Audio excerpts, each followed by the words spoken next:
The Unbreakable Light. Chapter 1. The New Arrival. Mariam stood at the edge of her bedroom, gazing at her reflection in the mirror. Her hijab, a soft lavender today, was neatly wrapped around her head, flowing down her shoulders. Her heart beat a little faster as she imagined the day ahead, her first day at Edison High School. She had just moved with her family from a larger city to this small, unfamiliar town where she knew no one. Her mother knocked gently on the door and poked her head inside. "You look beautiful, Habibti," she said with a warm smile, placing a gentle hand on Mariam's shoulder.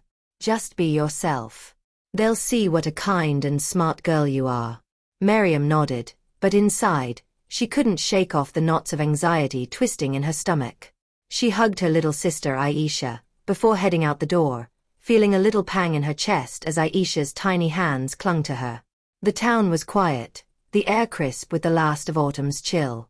As she walked toward school, her mind was filled with hopes and nerves. She imagined making new friends, joining clubs, and continuing her love for science.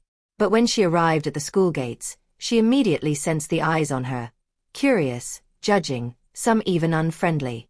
Mariam squared her shoulders and walked into the building, gripping the straps of her backpack. "One step at a time," she told herself. "It'll get better." She was placed in a group during biology class, hoping for some friendly conversations. But as she tried to join in, her group members exchanged awkward glances and turned their backs to her, talking amongst themselves. Her cheeks flushed, but she swallowed her disappointment. "They just need time to get used to me," she thought, forcing a small smile as she jotted down notes alone. But the unease gnawed at her heart. The rest of the day was filled with more of the same, sidelong glances and hushed whispers as she passed by. Chapter 2. The First Encounter. The cafeteria buzzed with laughter and chatter, but for Mariam, the sound felt distant. She sat at a table in the farthest corner, unwrapping the lunch her mother had lovingly prepared.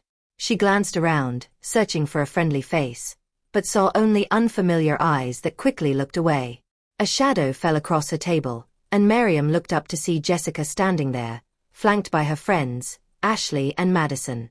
Jessica's lips curled into a smirk, her eyes darting to Mariam's hijab. "Hey, Mariam, right?" Jessica's voice was sweet but laced with a mocking edge. "What's that thing you're wearing? Does it, keep you warm or something?" Her friends snickered, their laughter sharp and cruel. Mariam forced herself to meet Jessica's gaze, keeping her voice steady. "It's called a hijab. I wear it as part of my faith." Jessica leaned forward, her smirk widening. "But why? It's not like anyone else wears that here. Don't you feel out of place?" Mariam's hands trembled under the table, but she clenched them into fists. "I'm comfortable with it," she replied firmly. "It's my choice." Jessica shrugged, turning to her friends with a mocking laugh. "Whatever you say. Just don't expect to fit in looking like that." As they walked away, Mariam felt the sting of their words deep in her chest. She spent the rest of the lunch period staring at her untouched food, her appetite gone. That night, she sat in her room, staring at the ceiling, wondering if she would ever feel like she belonged. But she didn't let her mother see her pain, knowing how much her parents had already sacrificed for their move. Chapter 3. A Growing Storm. Days turned into weeks, and the whispers turned into open mockery. Jessica and her friends made a habit of taunting Mariam in the hallways. They would walk by, mimicking her prayers or making snide comments. "Hey Mariam, pray for me, would you?" Jessica would shout, laughing with her friends. Mariam's cheeks would burn, but she forced herself to walk past them, her eyes fixed straight ahead. In class, it was worse. The students who sat near her would scoot their chairs away, whispering and laughing when she raised her hand to answer questions. Once, during gym class, someone accidentally pushed her while they played basketball, and she fell hard against the floor. She looked up to see a few of them smirking, and a lump formed in her throat. Mariam found solace in her books and her long walks in the park after school. The quiet rustling of leaves and the chirping of birds gave her a small sense of peace. But each night, she would lie awake, replaying the hurtful words, wondering why she had to fight just to exist as herself. She still hadn't told her parents. She didn't want to see the pain and worry in their eyes. Chapter 4. The Breaking Point. It was a rainy Friday afternoon, grey clouds casting shadows over the schoolyard. Mariam was walking home after staying late to work on a biology project. Her sneakers splashed in the puddles as she walked along the deserted street, the rain mingling with her thoughts. She had almost reached the park when she heard voices behind her. She turned and saw Jessica and her friends. They walked with a swagger, their expressions meaner than usual. Mariam's pulse quickened. She tried to speed up, but Jessica stepped in front of her, blocking her path. "You're not going anywhere," Jessica said, her voice cold. Mariam swallowed, gripping the straps of her backpack tighter. "Just leave me alone, Jessica. I don't want any trouble." Jessica's face twisted with anger. "Maybe you should have thought of that before you decided to be so different. What makes you think you belong here, dressed like that?"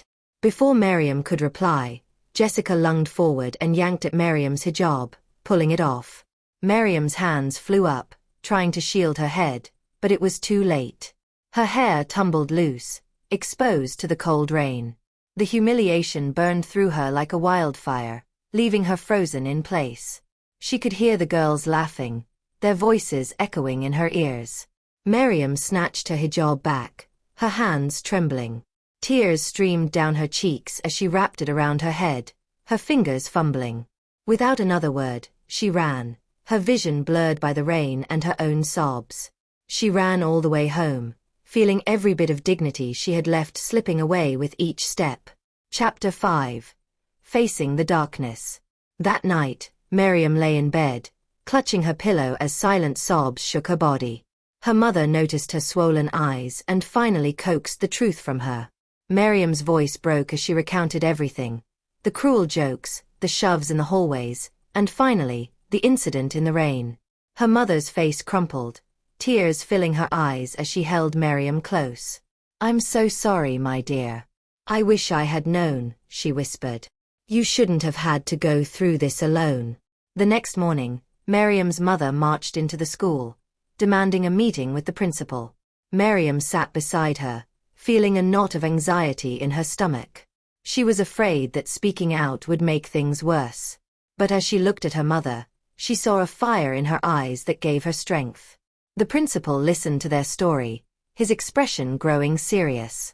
He promised to take action, calling in Jessica and her parents for a meeting. When they arrived, Jessica's parents looked horrified as Mariam recounted the incident. Jessica sat with her arms crossed, but as Mariam spoke, her defiance seemed to waver. Mariam's voice trembled, but she didn't look away. "You hurt me, Jessica. You made me feel like I didn't belong here. But I won't let you take away who I am." Jessica's parents apologized profusely, and Jessica mumbled a half-hearted apology, her eyes downcast. Mariam could see the guilt and confusion flickering in her eyes, but she knew it would take time before she could believe that Jessica truly understood. Chapter 6. A Spark of Hope. After the meeting, things slowly began to change. The school arranged for a cultural awareness workshop, and the principal addressed the issue of bullying in front of the whole school. Mariam was invited to speak during the assembly. She stood on the stage, her heart pounding, but as she spoke about her experiences and the importance of respect, she saw a few faces soften in the crowd. Mariam decided that she wouldn't let the incident define her. She joined the student council, eager to create a more inclusive environment. She started a new club, the Unity Club, where students could learn about different cultures and faiths. To her surprise, several students joined, curious about her story and willing to share their own. Her speech moved many of her classmates, including a few who came up to her afterward, expressing their support. Some even apologized for not standing up for her earlier. Thank you for watching. Make sure to like and subscribe.